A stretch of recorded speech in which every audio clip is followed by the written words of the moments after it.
I don't think the fee would scare Liverpool off, as if you're talking about a player that will be at the heart of the midfield for a decade. However, this video is being brought to you with thanks to our friends at Surfshark. Surfshark is an app or browser extension that allows you to not only browse the internet entirely anonymously, but also very securely. Surfshark will secure your data with industry-leading measures using uncrackable encryption and the most secure VPN protocols. One subscription with Surfshark will work across all of your devices. I use it for unlocking things like American Netflix. We also use it if we want to watch our Canadian DAZN account and a couple of other bits and pieces. The good news is you can get 83% off. That's right, I did say 83% off.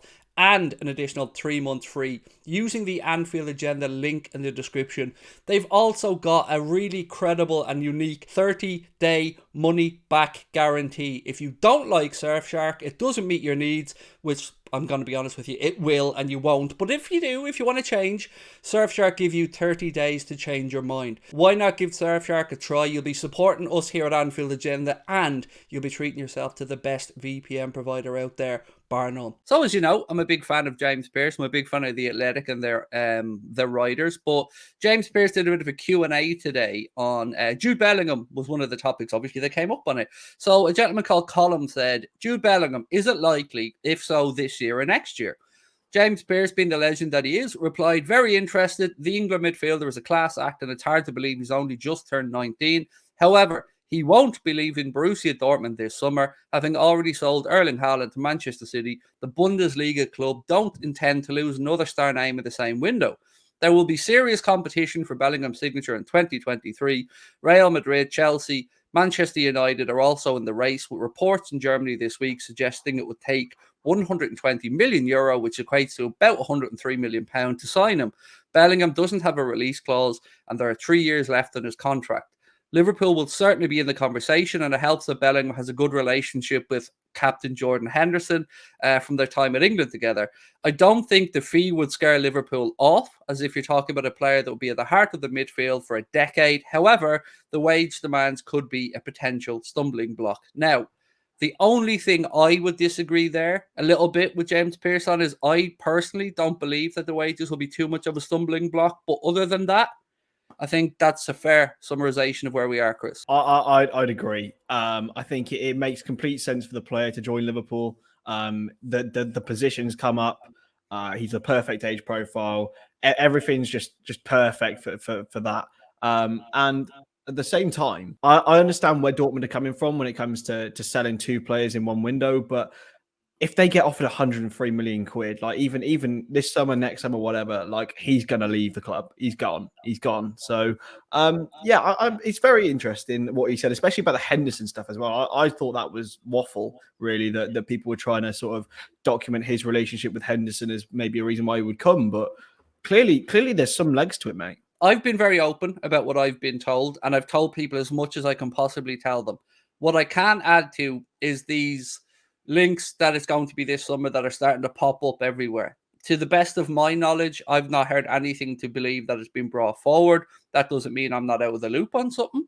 All I can say is that I can only say what I've said before, that when he leaves Dortmund, he will end up at Liverpool. And that's all I know, and I don't want to lie to people. So if others want to jump on board now, when the going's good, when it's fairly fucking clear, after I've been taking abuse for 9 months, that's up to them. But I can't say to you, it will be this summer, because I genuinely do not know anything suggesting it'll be this summer. If it happens, hey, I'll be over the moon, as will Chris and everybody else. But we won't, can't, and will not lie to our audience. You can't lie. You can only report what you know. It's the same in every part of it. If you lie, then you lose all your credibility and reputation. So, it's clearly an exciting one. I said on the stream earlier, like, if we sign Jude Bellingham, we're going to win everything, and by that I mean we're going to win competitions we're not even in. Like that's how much I'm so confident. If we get him, he is. It's the final piece of the jigsaw puzzle for me that can take us to another level again. It would be amazing. But if we have to wait till next summer to get him, I'd rather not sign someone instead this summer. It's like Van Dijk, right? It's like if we'd have gone out and signed Kalidou Koulibaly instead. Like realistically, we wanted Van Dijk. We want to get Van Dijk. It's the same with Bellingham for me. I think he is so clearly and obviously going to be a Liverpool football player, and I'm buzzing for it. I'm buzzing for it, whenever it is. Yeah, I'm buzzing for it as well, Chris. As I have been for a very long time. To go back to what James Pearce was saying there, is it wrong that when I was reading through that list, of clubs that are interested, that I had to hold in laughter when I read United's name? It's like me saying, "Oh, I'm interested in Mila Kunis." Like it ain't gonna happen, lad. She's so far out of my league, and Jude Bellingham is Man United's Mila Kunis. It's not happening, lads. I haven't ruled yourself out of the Miniculous options just yet, Chris. We'll all have to have that dream. She's certainly up there on my list of potential pre-laminated acceptable ladies to treat my wife with. We all have the list. We all have Oh, the list. absolutely, absolutely, mate. There's got to be a couple. There's got to be a couple on there.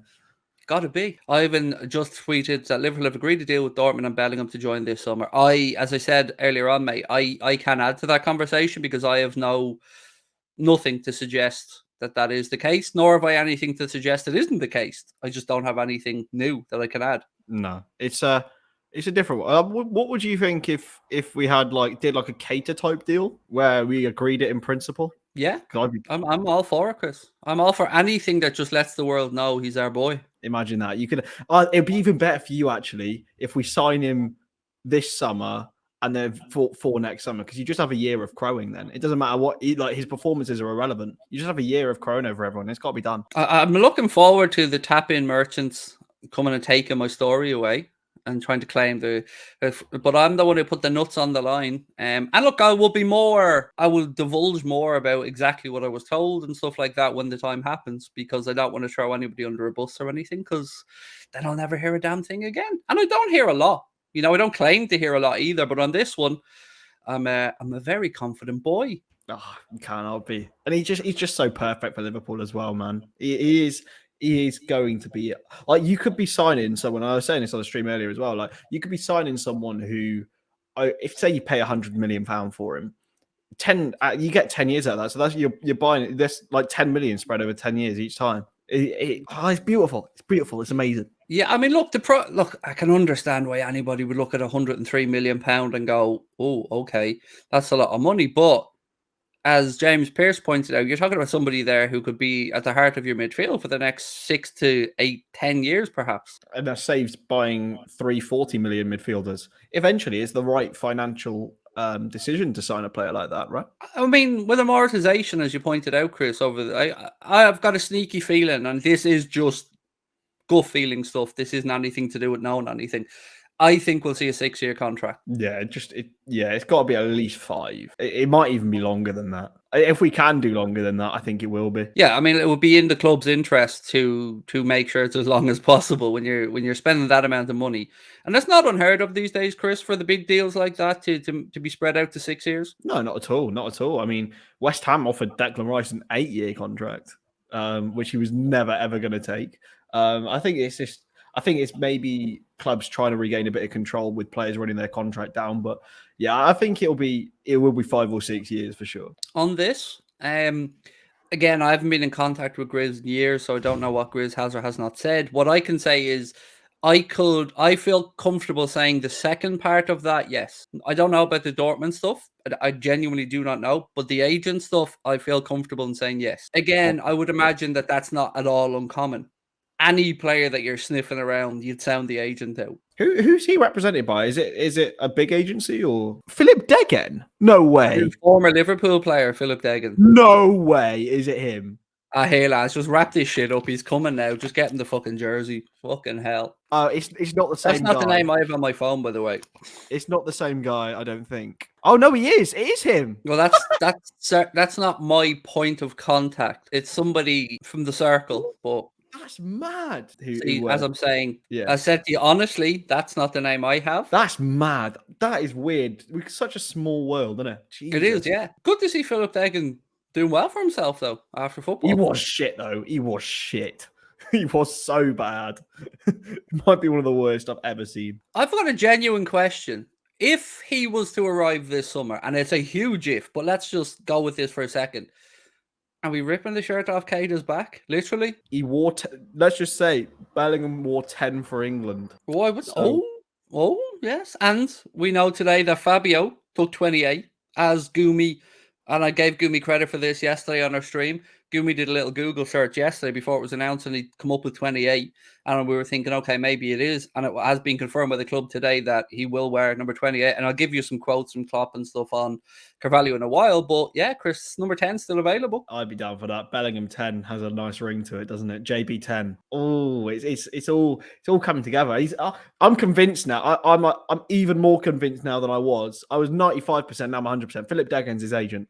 It's got to be done. It's got to be Philip done. Degen's his agent. He's besties with Hendo. He's posting under everything Liverpool lately, pretty much. Like here's, I think I sent this to you, Chris. There's a guy called @MarkFerg who tweeted, Jude Bellingham liked Jordan Henderson's documentary, responded to Henderson on Instagram, liked the post about Fabio Carvalho officially become a Liverpool player. Shall we just announce him now?